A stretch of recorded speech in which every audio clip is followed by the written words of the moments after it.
Bismillahirrahmanirrahim. Assalamualaikum warahmatullahi wabarakatuh.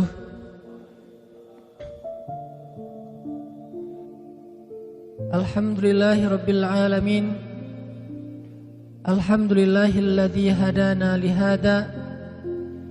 Ashhadu an la ilaha illallah wahdahu la syarika lah. Lahul mulku wa lahul hamdu wa huwa ala kulli syai'in qadir. Wa ashhadu anna Muhammadan abduhu wa rasuluhu la nabiyya ba'dah. Alladzi la yantiqu 'anil hawa in huwa illa wahyu yuha.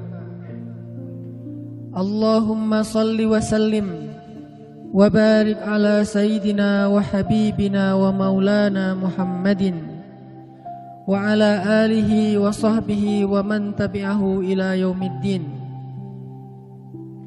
Qala Allah Ta'ala fil Qur'anil Karim, A'udzu billahi minasy syaithanir rajim. Bismillahirrahmanirrahim. Yuridullahu bikumul yusra wa la yuridu bikumul usra walitukmilul iddata walitukabbirullaha ala ma hadakum wa la'allakum tashkurun.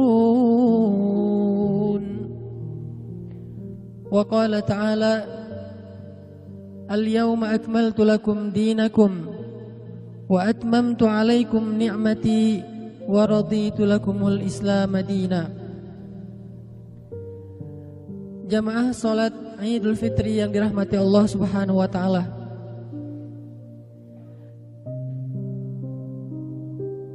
Hari raya Idul Fitri yang disyariatkan di dalam agama kita adalah salah satu bentuk ekspresi syukur seorang mukmin kepada Allah Subhanahu wa taala.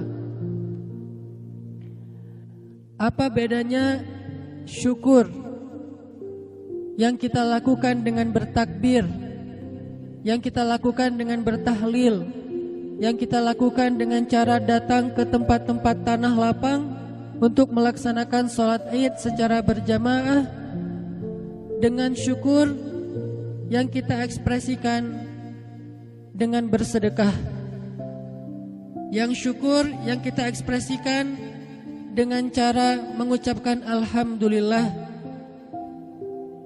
syukur yang kita ekspresikan di hari Yaumul Id, pada hari Idul Fitri secara khusus adalah syukur terhadap nikmat syariat yang telah Allah Subhanahu wa taala anugerahkan kepada kita sebagai hamba-hambanya. Berbeda dengan syukur di dalam bentuk-bentuk yang lain yang secara normal kita lakukan sehari-hari, itu adalah syukur terhadap nikmat-nikmat yang banyak yang Allah berikan secara umum. Bisa nikmat usia, bisa nikmat harta, bisa nikmat keluarga, bisa nikmat pekerjaan, bisa nikmat pendidikan, dan seterusnya dan seterusnya. Tapi khusus syukur pada Yaumul Id, pada hari Idul Fitri, itu adalah bentuk syukur kita kepada Allah atas nikmat hidayah agama Islam dan syariat yang Allah turunkan untuk kita. Sehingga Allah Subhanahu wa taala sendiri yang memerintahkan kita untuk mengatakan kalimat-kalimat syukur di hari Idul Fitri setelah kita menjalankan ibadah puasa selama 1 bulan, di mana Allah Subhanahu wa taala berfirman, walitukmilul iddah walitukabbirullaha ala ma hadakum wa la'allakum tashkurun. Setelah kalian menyempurnakan bilangan bulan, yaitu bulan suci Ramadan, maka tugas kalian berikutnya adalah bersyukur kepada Allah Subhanahu wa taala atas nikmat hidayah iman, atas nikmat hidayah Islam, atas nikmat hidayah syariat yang Allah berikan kepada kalian. Dan bentuk syukurnya adalah bertakbir kepada Allah, walitukabbirullaha ala ma hadakum. Maka jamaah salat Id yang dirahmati Allah Subhanahu wa taala, ketika kita kaum muslimin di Indonesia dan di seluruh dunia pada hari ini merayakan Yaumul Id atau kita kenal dengan istilah Idul Fitri, dengan cara kita membawa keluarga kita ke tanah-tanah lapang. Bahkan sengaja Rasulullah SAW mensyariatkan sholat Id secara khusus dilakukan justru di luar masjid.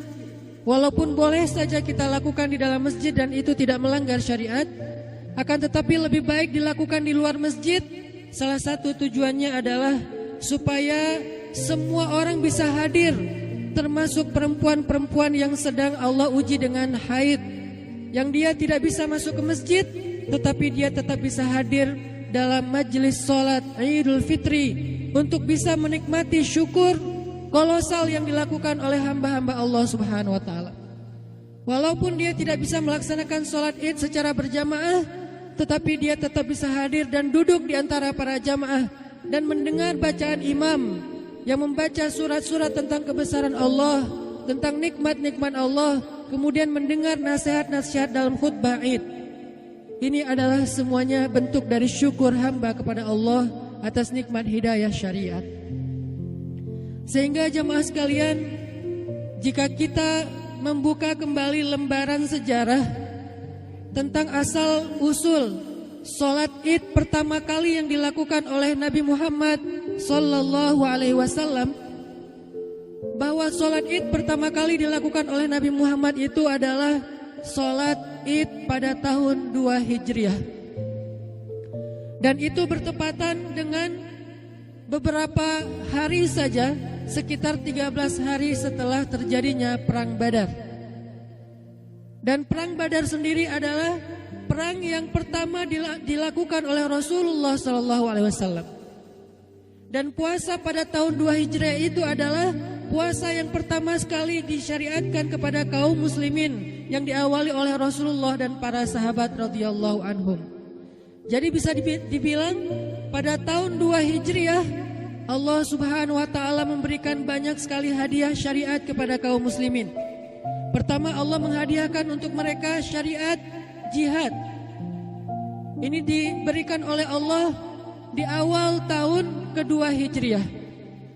Setelah kaum muslimin diberikan perintah untuk berhijrah dari Makkah ke Madinah, maka di tahun kedua Hijriah Allah Subhanahu wa taala mengizinkan kepada mereka untuk berjihad dalam makna peperangan. Allah Subhanahu wa taala berfirman di dalam surat Al-Hajj ayat ke-39, dan diizinkan berperang kepada orang-orang yang diperangi, karena sesungguhnya mereka telah dizolimi, dan sungguh Allah Maha Kuasa untuk menolong mereka semuanya. Ini adalah ayat pertama tentang perintah untuk berjihad di dalam Al-Quran. Allah turunkan pada tahun kedua Hijriah.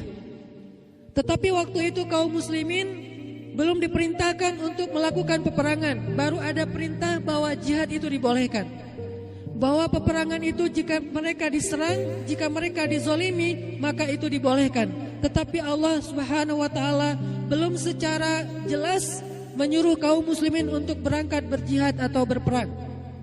Sehingga selang sekitar 3 bulan kemudian Allah Subhanahu wa taala turunkan perintah untuk melakukan suatu perang yang pertama di dalam sejarah Islam, yaitu Perang Badar.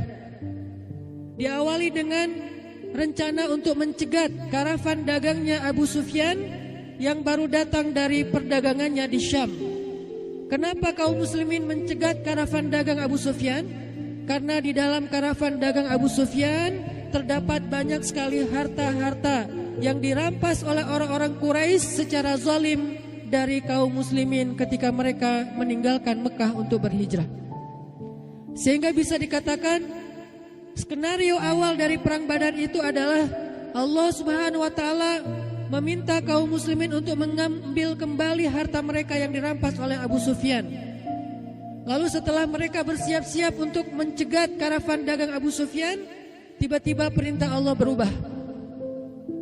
Allah mengganti perintahnya. Dari yang awalnya skenario awal adalah mencegat karavan dagang, kemudian Allah katakan sekarang skenario kedua adalah hadapilah pasukan Abu Jahal. Ini adalah ujian pertama yang dialami oleh kaum muslimin dalam peperangan mereka. Yang tadinya mereka merasa percaya diri, merasa bahwa peperangan kali ini akan mudah karena yang mereka hadapi itu hanyalah karavan dagang.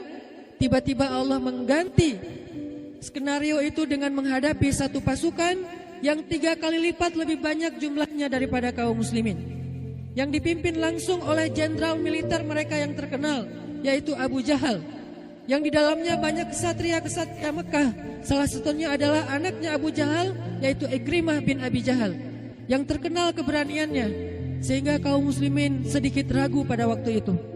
Lalu Allah turunkan surat tentang perang Badar, yang kalau kita membaca di dalam Al-Quran secara utuh Allah sebutkan di dalam suratul Anfal, surat Al-Anfal.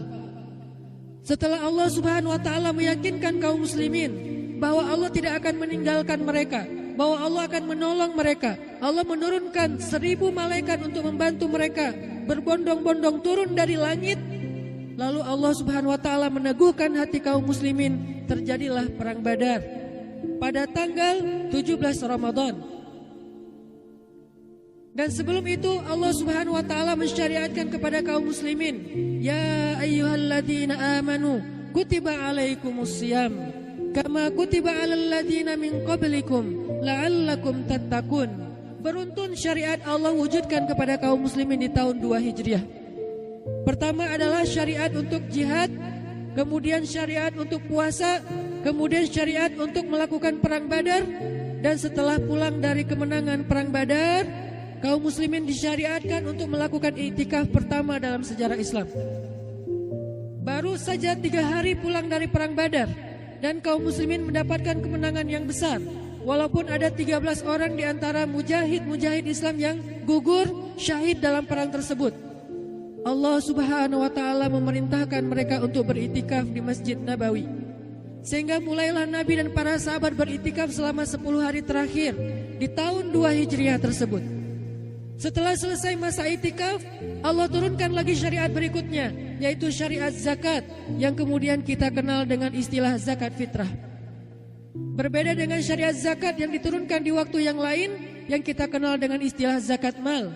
Khusus syariat zakat yang Allah turunkan pada bulan Ramadan tahun 2 Hijriah adalah zakat fitrah.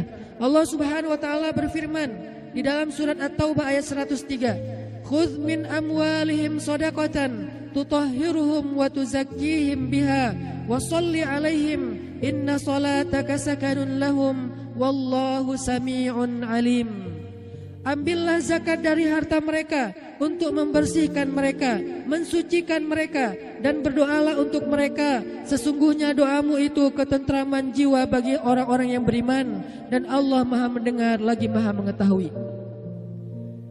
Istilah yang Allah gunakan, zakat untuk membersihkan dan mensucikan, itulah yang kemudian kita jadikan sebagai sebuah istilah zakat khusus di bulan Ramadan, zakat fitrah atau zakat kesucian. Ini adalah syariat yang lain yang turun di dalam bulan Ramadan di tahun kedua Hijriah.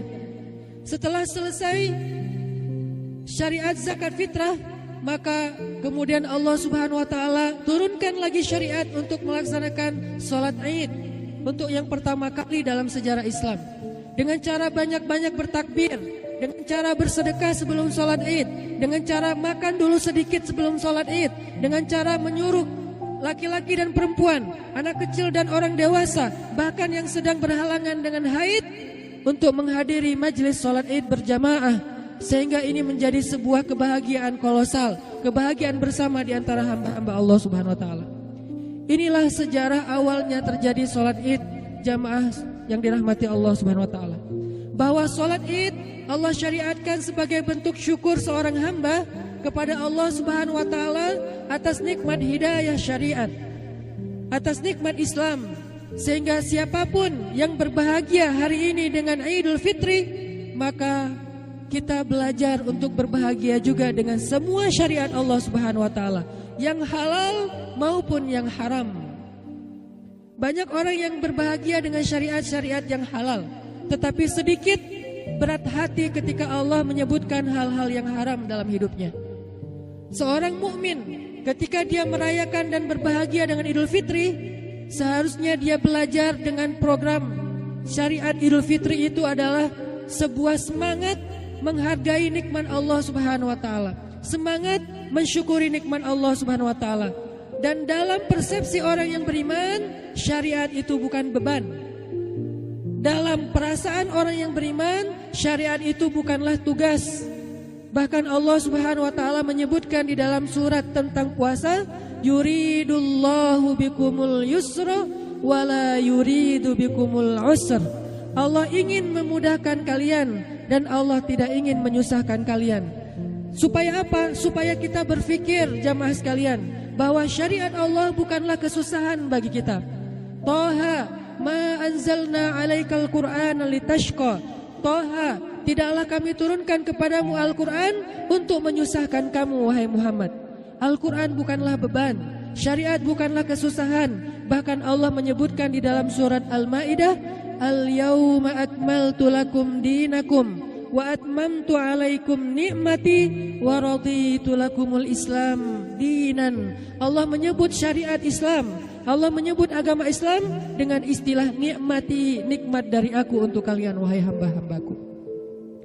Sehingga siapapun yang merayakan Idul Fitri, maka kita belajar untuk menikmati, mensyukuri dan menghargai syariat Allah Subhanahu wa taala. Sehingga ketika Allah Subhanahu wa taala berfirman di dalam ayat-ayatnya yang sangat banyak di Al-Qur'an, ya ayyuhalladzina amanu. Allah memanggil kita, jamaah sekalian. Ketika Allah memanggil kita, biasanya setelah itu ada kalimat perintah atau larangan. Ya ayyuhalladzina amanu. Wahai orang-orang yang beriman. Orang yang beriman, yang faham bahwa syariat itu adalah nikmat, ketika mendengar panggilan dari Allah, mereka akan menjawab, labbaika ya Rabbi wa sa'daik. Aku penuhi panggilanmu ya Allah dengan penuh rasa bahagia. Semua kebaikan ada di sisimu ya Allah. Kemudian Allah berfirman, kutiba alaikumus siyam. Berpuasalah wahai orang yang beriman. Maka mereka menjawab, sami'na wa ata'na. Lalu Allah panggil lagi mereka di ayat yang lain, ya ayyuhalladzina amanu. Mereka menjawab, labbaika ya Rabbi wa sa'daik. Aku penuhi panggilanmu ya Allah dengan penuh sukacita. Allah berfirman, la yaskhar qaumun min qaum. Janganlah satu kelompok di antara kalian mencela kelompok yang lain di antara saudara-saudara kalian. Janganlah sekelompok perempuan mencela perempuan yang lain, karena bisa jadi yang dicela lebih baik daripada yang mencela.